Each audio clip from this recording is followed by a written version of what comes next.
केते वर्ष पर रथयात्रा देखा आसिली देखु ना केते सारा भिड़ होती आ मझी भितर आम पिचुखिया भी चली मोर जी मन अच्छी शेष थर पर मो पुरी रथयात्रा देखी जोटा कि अधूरपण पीकी वर्ष 53 वर्ष पर 2 दिन रथयात्रा पड़ी जोटा कि मो मार जन्म हो न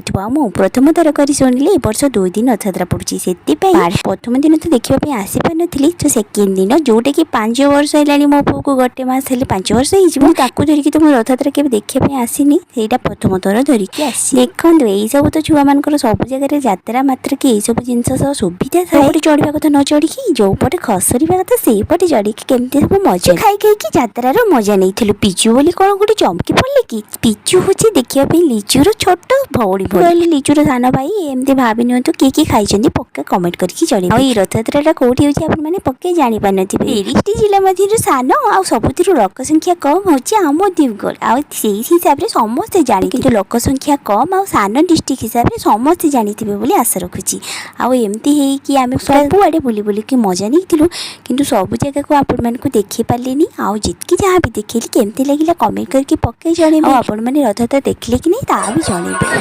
मु छोट थिला बेले बापा सब वर्ष पूरी रथयात्रा देखापी जाती आसिले से तो मोबाइल जुग नाला ना आसिले कहती एत भिड़ होते किए पड़ी बहुत मुस्किल हो माड़ी दौड़ी पूरा चकटी देवे